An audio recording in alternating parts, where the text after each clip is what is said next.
ସ୍ୱପ୍ନ ତ ସବୁ ବାପା ମା ଦେଖନ୍ତି, ମୁଁ ବି ସେମିତି କିଛି ଦେଖିଥିଲି। ସେ ସ୍ୱପ୍ନରେ କିଛି ମାନେ ହିଁ ରହିଲାନି, କାରଣ ଗତ 4 ମାସ ଖଣ୍ଡ ହେଲା କଣ୍ଟିନ୍ୟୁ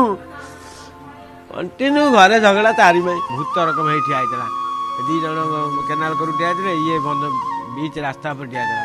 ନଜର କରି ଯେତେବେଳେ ମୁଁ ଯାଉଛି ଏ ସ୍କୁଟର ନେଇକି, ବାବୁ ଆପଣ ହାଟୁ ସାଇଡ୍ ଦେଇଦେଲେ। ମୁଁ ମନେ ମନେ ଟିକେ ରାଗିଗଲି। ମୁଁ କହିଲି ତୁ ସବୁଦିନ ମୋତେ କନ୍ଦଉଛୁ, ମୁଁ ଆଜି ହାଟରୁ ଫେରେ ତୋର ମୋର ହିସାବ ହବ। ହିସାବ ହେଇଗଲା। ମୁଁ କରିବା ଆଗରୁ ଭଗବାନ କଲେ।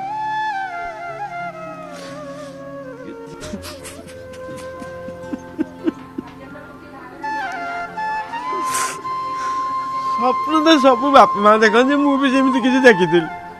ସେ ସ୍ୱପ୍ନରେ କିଛି ମାନେ ହିଁ ରହିଲାନି, କାରଣ ଗତ 4 ମାସ ଖଣ୍ଡ ହେଲା କଣ୍ଟିନ୍ୟୁ ଘରେ ଝଗଡ଼ା ତାରି ପାଇଁ। ସେ ଝଗଡ଼ା ଗୁଡ଼ା କାଳକ୍ରମେ ମୋ କତିକି ଆସେ, ମୁଁ ସେଟା ସବୁ ସହିଯାଏ, କାରଣ ମୁଁ ଜାଣୁଛି ପିଲାଟା ମୋର ଦୁଷ୍ଟ ବଦମାସ। ଦୁଷ୍ଟ କ'ଣ ବାହାରେ ସମସ୍ତେ କହୁଛନ୍ତି ଭଲ, ଗାଡ଼ି ଜୋରରେ ଚଲେଇବ, କ୍ରିକେଟ ଖେଳିବାକୁ ଯିବ, ପଢ଼େ ନା, ସେଇ ହେଉଛି ଦୁଷ୍ଟ। ଆଉ କାହା ସାଙ୍ଗରେ ଝଗଡ଼ା ହାଟିକି ଭଲ ମନ୍ଦ ଏମିତି କିଛି ନାହିଁ। ସମସ୍ତେ ସାରା ଗାଁ କହୁଛି ସେ ତ ଭଲ ପିଲା କି ଭଲ। ମୋ ପାଖରେ ବହୁତ କିଛି କରେ, ବେଶୀ ମୋ ବୋଉ ପାଖରେ କରେ। ଏଇ ଯେମିତି କହିଲା କି ଫୋନ୍ ଦେବ, ମା ଫୋନ୍ ବୋଉ କହିଲା ମୁଁ ଯଦି କହିଛି ପରୀକ୍ଷା ସରିଲେ ଏତେ ଦିନ ଗଲା, ଆଉ 4 ଦିନ 8 ଦିନର 27 ତାରିଖରେ, ହଉ ଠିକ୍ ଅଛି, ହେଇ ପଳେଇବ 2 ଦିନ 4 ଦିନ ତ ଆର ଭିତରେ। ଆଉ ତାର ଫୋନ୍ ହେଉଛି ଜୀବନ। ଫୋନ୍ ତାକୁ ଏଇନା ହାତ ଇଏ ହେଇଯିବ, ଆଖି ରିଫ୍ଲେକ୍ସନ ହେଇକି ଆଖି ପାୱାର କମିବ। ରାତି 12 ଗାଧେଇକିରି ଗଲା, କ'ଣ ହୋଲି ଖେଳୁଥିଲା? ହଁ ସେ ହୋଲି ଖେଳୁଥିଲା। ମୁଁ 12ଟା ବେଳେ ଗଲି, 12ଟା ବାଜେ 10 ମିନିଟ୍ ଥିଲା, ଇନ୍ଦୁପୁର ଗଲି। ଗଲାବେଳକୁ ସେ ବନ୍ଧ ଉପରେ 3 ଜଣ ଠିଆ ହେଇଥିଲେ, ଆକୁ ନେଇକିରି ଭୂତ ରକମ ହେଇ ଠିଆ ହେଇଥିଲା। 2 ଜଣ କେନାଲ କରୁ ଠିଆ ହେଇଥିଲେ, ଇଏ ବନ୍ଧ ବିଚ୍ ରାସ୍ତା ଉପରେ ଠିଆ ହେଇଥିଲା। ନଜର କରି ଯେତେବେଳେ ମୁଁ ଯାଉଛି ଏ ସ୍କୁଟର ନେଇକି, ବାବୁ ଆପଣ ହାଟୁ ସାଇଡ୍ ଦେଇଦେଲେ। ମୁଁ ମନେ ମନେ ଟିକେ ରାଗିଗଲି। ମୁଁ କହିଲି ତୁ ସବୁଦିନ ମୋତେ କନ୍ଦଉଛୁ, ମୁଁ ଆଜି ହାଟରୁ ଫେରେ ତୋର ମୋର ହିସାବ ହବ। ହିସାବ ହେଇଗଲା। ମୁଁ କରିବା ଆଗରୁ ଭଗବାନ କଲେ। କିଛି ଆଉ ନାହିଁ, ଆଉ କ'ଣ କାହାକୁ ନେଇ ରାଗୁଥିଲା ମାନେ ଯୋଉ 5 ମିନିଟ୍ ରାଗିବ ମାନେ ଦୁନିଆ ଥରହର। ତାପରେ ଆପଣ ଘରେ ଆସିକି ହେଲା କରେ। ହଁ ପୁଣି ସେ ଯଥାପୂର୍ବ ଜମା 2-3 ମିନିଟ୍ କି 5 ମିନିଟ୍ ଭିତରେ ବୁଲି ଆସିବ, ଯୋଉ କଥା ସେଟା ସେ ଆଜ ୟୁଜୁଆଲ ସେରକମ ରହିବ। ଆଉ କିଏ ରାଗିବ?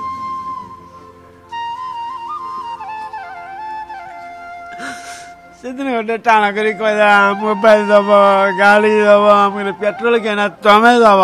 ସେଠି କହିଗଲା ବାପା ଏଠି ଆଇଛି, ମୁଁ ଏଠି ଆଇଛି। ଜମା 10 ମିନିଟ୍ ଖଣ୍ଡେ ପରେ ଆସି କହିଲା ମାମା ଲୋ ମୋ ମୁଣ୍ଡ କାହିଁ କ'ଣ ହେଇଯାଉଛି, ମୁଁ ସବୁ ଆଡ଼ୁ ସାଡ଼ୁ କହିଦେଉଛି ଯୋଉଗୁଡ଼ା ନ କହିବା କଥା। ବାପା କହୁଛି କେତେ ବଡ଼ କଥା କହିଦେଲି, ଯେ ତ ଠିଆ ହେଇଥିଲେ। ଖରାପ ଲାଗିଲା ମୋତେ, ମାମା ମୋତେ ମୋର ଭୁଲ ହେଇଯାଇଛି। ମାମା କହିଲା ହଉ ଠିକ୍ ଅଛି, ବାପା ସେମିତି ଭାବି ନାହାନ୍ତି, ତୁ କହିଦେ ବାପା ମୁଁ କହିଛି ମୋର ଭୁଲ ହେଇଛି। ତା ଜୀବନରେ ସେ ସେଇ ଥରକ ପାଇଁ ଅନୁତାପ କରିଛି କି କ'ଣ ଅନୁଭବ କରିଛି, ସେ ଭୁଲ କହୁଥିଲା ବୋଲି। ନହେଲେ ଆମେ ସାରା ପରିବାର ଗୋଟା ପଟରେ, ସିଏ ଗୋଟା ପଟରେ। 4 ଦିନ ତଳେ ଝଗଡ଼ା ହେଇକି କହିଲା କି ତମେ ସବୁ ଏମିତି କେଁ କଟର ହେଲେ ମୁଁ ଘର ଛାଡ଼ି ପଳାଇବି। ନନା କହିଲା ତୋ ସାଙ୍ଗ, ସେ ଯୋଉ ସାଙ୍ଗ ଆସିବ ଏଠି ମୁଁ ଆଇଲେ ବାଡ଼େଇବି। ସାଙ୍ଗେ ସାଙ୍ଗେ ତା ମାମା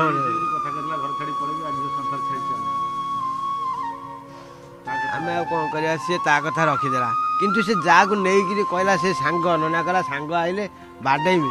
ତା ମାମାକୁ ଡାକି କହିଲା ଆଉ ମାମା ବାପା କ'ଣ ଏମିତି କହୁଛନ୍ତି? ନା ନା ସାଙ୍ଗ ସିଏ ଆସିବେ, ମୁଁ ଯିବି। କହିଲା ସାଙ୍ଗ ସାଙ୍ଗେ ଯିବି? ନା ହଁ ଯିବି। ଆଉ ଆମେ ଆଗ ନା ସାଙ୍ଗ ଆଗ? ସିଏ ମୋ ସାଙ୍ଗ ଆଗ ନା ତମେ ଆଗ? ତମକୁ ଛାଡ଼ିଦେବି, ମୁଁ ସାଙ୍ଗ ଛାଡ଼ିବିନି।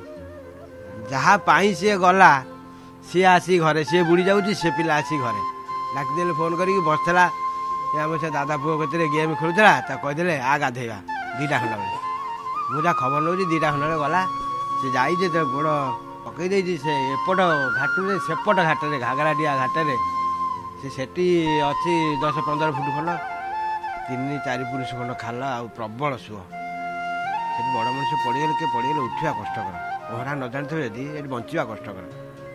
କାଳକ୍ରମେ ଗୋଡ଼ ଖସିଯାଇଛି, ଏମିତି ଏମିତି ହେଇଛି, ହାତ ଦେଖେଇଛି 2 ମିନିଟ୍ ପାଇଁ। ଏମାନେ ଚଣ୍ଡାଳ ତାକୁ ଛାଡ଼ି ଦେଇକି ଘରକୁ ପଳେଇ ଯାଇଛନ୍ତି।